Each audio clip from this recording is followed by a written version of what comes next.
Good morning. જય શ્રી સ્વામિનારાયણ વિદ્યાર્થી મિત્રો. ધોરણ 5 વિષય ગણિતમાં 8મું પ્રકરણ નકશા આલેખનમાં હવે આપણે આગળ જોઈએ. અહીંયા તમને એક નકશો આપેલો છે અને એવું આપેલું છે કે નીચે આપેલા નકશા પરથી પ્રશ્નોના જવાબ આપો. હવે આ જે આખો નકશો આપ્યો છે એ નકશામાં એક સ્કેલ માપ આપ્યું છે 1 સેમી બરાબર 4 કિલોમીટર. એટલે આપણે મેં તમને પહેલાં જ વાત કરી હતી કે આ જે નકશો હોય એ કાગળ ઉપર દોરેલો હોય. વાસ્તવિકમાં અહીંયા શું છે, બગીચો છે. હવે બગીચાથી ઉત્તર, દક્ષિણ, પૂર્વ, પશ્ચિમ બધી બાજુમાં કે પૂર્વ પશ્ચિમ બધી બાજુમાં તમે જુઓ કે બધી જગ્યાએ કે બધું લોકેશન આપ્યું છે, એ બધું માપ અહીંયા સેમીમાં આપ્યું છે. કેમ કે એ કાગળમાં છે, પણ વાસ્તવિક અંતર 1 કિલોમીટરનું હોય. તો એ અંતર કેટલું છે એ જાણવા માટે અહીંયા આપ્યું છે કે 1 સેમી બરાબર 4 કિમી એવી રીતે. તો ટૂંકમાં અહીંયા આપણને આ બગીચો આપ્યો છે. તો બગીચાથી આ બાજુ રેલવે સ્ટેશન છે, શાળા છે, શોપિંગ મોલ છે, માર્કેટ છે, આ દરિયા કિનારો છે. તો આ બધાનું અંતર જે છે આ સેમી છે, પણ સેમીના હિસાબે આપણે અહીંયા જે પ્રમાણ માપ આપેલું છે, જે સ્કેલ માપ આપેલું છે એ પ્રમાણે આપણે શું કરવાની, ગણતરી કરવાની છે. તો પહેલો જ અહીંયા પ્રશ્ન આપેલો છે, શાળા બગીચાની કઈ દિશામાં છે. એક વસ્તુ ખાસ ધ્યાન રાખી દો કે અહીંયા બગીચો આપેલો છે, અહીંયા આપણને આપી દીધું છે ઉત્તર, નીચે આપી છે દક્ષિણ, આ પૂર્વ અને આ પશ્ચિમ, એમ 4 દિશાઓ આપણને આપી દીધી છે. વચ્ચે બગીચો છે. તો હવે આપણે શાળા જોઈએ તો ઉપરના ભાગમાં છે. તો શાળા બગીચાની કઈ દિશામાં આવે? શાળા બગીચાની ઉત્તર દિશામાં આવે. હવે એના પછી આપણને આપ્યું છે કે દરિયા કિનારો. બીજો પ્રશ્ન છે કે દરિયા કિનારો બગીચાની કઈ દિશામાં છે. તો હવે જો આ બગીચો છે અને દરિયા કિનારો કયા ભાગમાં છે? નીચેના ભાગમાં છે. અને નીચેના ભાગમાં છે એટલે શું આવે? દરિયા કિનારો બગીચાની દક્ષિણ દિશામાં છે. તો અહીંયા આપણે લખીએ ઉત્તર, બીજાનામાં શું આવશે? દક્ષિણ દિશામાં. ત્યારબાદ ત્રીજું જે છે એમાં લખ્યું છે કે માર્કેટ બગીચાની કઈ દિશામાં છે. હવે આપણે અહીંયા જોઈશું કે માર્કેટ આપણને આપેલું છે, તો આ બગીચો છે, માર્કેટ કઈ બાજુ આપેલું છે? આ સાઈડ આપેલું છે. તો માર્કેટ જે છે એ બગીચાની કઈ દિશામાં કહેવાય? પશ્ચિમ દિશામાં કહેવાય. તો ત્રીજા પ્રશ્નમાં જવાબ શું આવે? માર્કેટ બગીચાની પશ્ચિમ દિશામાં છે. વિદ્યાર્થી મિત્રો, આના તમને ફોટા મૂકવામાં આવશે, અત્યારે આપણે ખાલી સમજૂતી જોઈ લઈએ છીએ. હવે શોપિંગ મોલ માર્કેટની કઈ દિશામાં છે? તો હવે આપણે અહીંયા જોઈશું કે શોપિંગ મોલ ક્યાં આપેલું છે? આ સાઈડ આપેલું છે અને સહેજ ઉપરની તરફ છે. તો શોપિંગ મોલ છે એ માર્કેટની કઈ દિશામાં? હવે આપણને જો અહીંયા માર્કેટ આપેલું છે. શું આપેલું છે? માર્કેટ. અને આ ઉપરના ભાગમાં શું છે? Shopping mall. હવે આ માર્કેટની ઉપરના ભાગમાં છે, તો શોપિંગ મોલ માર્કેટની કઈ દિશામાં છે? ઉત્તર દિશામાં છે.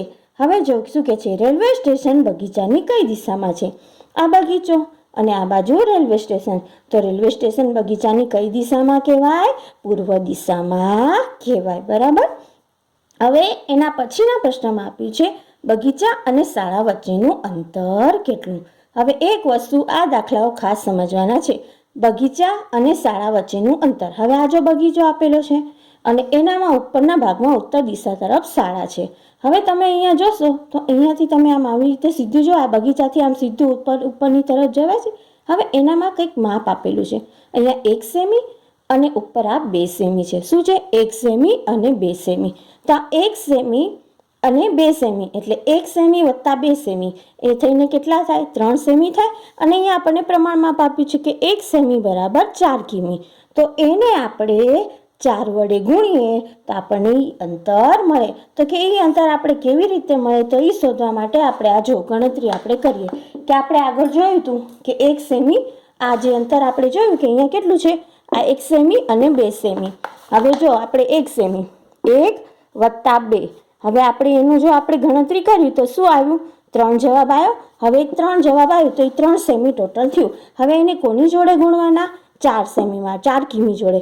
કેમ? આપણે જોઈએ છે કે 1 સેમી બરાબર 4 કિમી. આપણે પેલા પદ બનાવતા ને, 1 સેમી બરાબર 4 કિમી. તો આ 3 સેમી જે જવાબ આવ્યો છે, તો 3 સેમી બરાબર કેટલા? એવી રીતે આપણે પદ નથી બનાવતા, આપણે ડાયરેક્ટ કર્યું કે આનામાં આપણે જે કરશું કે જે સરવાળો આવશે એને ડાયરેક્ટ 4 કિમી જોડે આપણે ગુણી નાખીએ.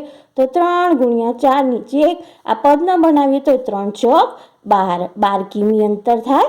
તો આનામાં આપણે જવાબ આવે રેલવે સ્ટેશન બગીચા અને શાળા વચ્ચેનું અંતર કેટલું છે? તો બગીચા અને શાળા વચ્ચેનું અંતર 12 કિમી થાય. તો કેવી રીતે થાય કે આપણે જોયું કે આપણે પહેલાં અહીંયા જોયું કે આ જે 1 સેમી અને આ ઉપરવાળા 2 સેમી એ બંનેનો સરવાળો કર્યો એટલે જવાબ શું આવ્યો?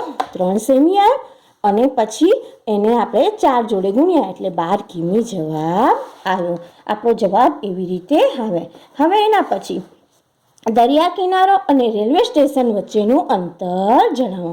તો આપણે આ જોયું રેલવે સ્ટેશન અને અહીંથી આ દરિયા કિનારો અને રેલવે સ્ટેશન વચ્ચેનું અંતર. તો એનામાં તમે જોજો રેલવે સ્ટેશનથી જુઓ કે દરિયા કિનારાથી જુઓ, ગમે ત્યાંથી તમે જુઓ. ચાલો દરિયા કિનારાથી જોઈએ તો અહીંયા 2.5 સેમી, ઉપરના ભાગમાં શું છે 1.5 સેમી, પછી આ શું છે 2 સેમી અને અહીંયા ઉપરના ભાગમાં 3 સેમી. આ બધાનો આપણે સરવાળો કરશું.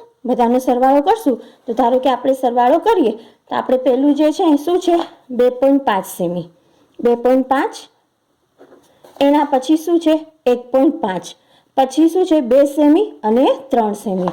તો વત્તા 1.5 વત્તા 2 સેમી અને પછી શું છે 3 સેમી. તો એ બધાનો આપણે સરવાળો કરશું તો આપણે શું જવાબ આવે છે જોઈએ. 3, 4, 5, 6, 7, 8, 9. કેટલો આવ્યો? 9. તો આ શું આવ્યું? 9 સેમી જવાબ આવ્યો. હવે આ જે 9 સેમી જવાબ આવ્યો, 9 સેમી જે જવાબ આવ્યો તો એના માટે આપણે જોઈએ એને આપણે શું કરવું? 4 કિલોમીટર જોડે ગુણશું. કેવી રીતે? આપણે જે ઉપરનું જે પદ બનાવ્યું હતું ને 1 સેમી બરાબર 4 કિમી એ હિસાબે 1 સેમી તો 4 કિમી તો 3 સેમી એ કેટલા? તો ડાયરેક્ટ આપણે 9 ચોક 36 કરીએ. 9 ચોક 36 કિલોમીટર અંતર થાય. કેમ કે જેટલા સેમી આવ્યા એને આપણે 4 કિમી જોડે ગુણ્યા એટલે શું આવે? 36 કિલોમીટર અંતર. હવે તેના પછી આપ્યું છે કે બગીચા અને માર્કેટ વચ્ચેનું અંતર કેટલું થાય? બગીચા અને માર્કેટ વચ્ચેનું અંતર. તો આપણે અહીંયા જોશું બગીચો બરાબર અને બગીચાથી માર્કેટ આપણે જોશું તો જવાબ આપણને ડાયરેક્ટ મળી જશે. જો બગીચા અને માર્કેટ વચ્ચે કેટલું છે? 4 સેમીનું અંતર છે. હવે આ 4 સેમીનું અંતરને ડાયરેક્ટ તમે 4 કિલોમીટર જોડે ગુણી નાખો તો ચોખ્ખું 16 કિલોમીટર જવાબ આવે. 16 કિલોમીટર આવે. હવે ધારો કે આપણે જોઈએ કે બગીચા વચ્ચેનું અંતર એટલે આ બગીચાનું એનું ચોપડીમાં અંતર શું આપ્યું છે? 4 સેમી આપ્યો. એને 4 જોડે ગુણ્યું એટલે 16 કિલોમીટર આવ્યો. પદ આવે ને 1 સેમી બરાબર 4 કિમી, 1 સેમી બરાબર 4 કિમી. તો ઓલા 4 સેમી એ કેટલા? એવી રીતે કરીને આપણે 16 કિલોમીટર આવે. હવે પછી કીધું છે શાળા અને શોપિંગ મોલ વચ્ચેનું અંતર શોધો. શાળા અને શોપિંગ મોલ વચ્ચેનું અંતર શોધવાનું છે. તો જો આ શાળા છે અને શોપિંગ મોલ વચ્ચેનું. તો આપણે જો શાળાથી પહેલાં આપણે અહીંયા આ બાજુ જોઈએ તો કે આ બાજુ 2 સેમી છે અને ત્યારબાદ 2 સેમી આ બાજુ ટર્ન મારી લેવાનો છે. તો હવે આ બંને વચ્ચેના અંતર માટે 2 સેમી વત્તા 2 સેમી આ બંનેનો આપણે સરવાળો કર્યો તો કેટલા મળ્યા? 4 સેમી મળ્યા. તો જુઓ 2 સેમી વત્તા 2 સેમી બંનેનો સરવાળો કર્યો તો શું મળ્યા? 4 સેમી મળ્યા. હવે આ જે 4 સેમી મળ્યા એને આપણે કોની જોડે ગુણશું?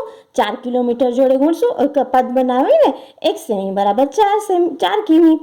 તો 4 સેમી બરાબર કેટલા? તો આપણે શું થાય? 4 કા તમે ડાયરેક્ટ આવી રીતે ગુણો તો ચોખ્ખું 16 કિલોમીટર અંતર થાય. 16 કિલોમીટર જેટલું અંતર થાય ને તો એનું અંતર શું થાય? 16 કિલોમીટર થાય. હવે એના પછી ડાયરેક્ટ છે કે બગીચાની સૌથી નજીક શું છે? શોપિંગ મોલ કે માર્કેટ? તો આ બગીચો છે એનાથી સૌથી નજીક શું છે? શોપિંગ મોલ છે કે માર્કેટ? તો તે આપણે જોવાનું છે. તો બગીચાની સૌથી નજીક શું આવશે?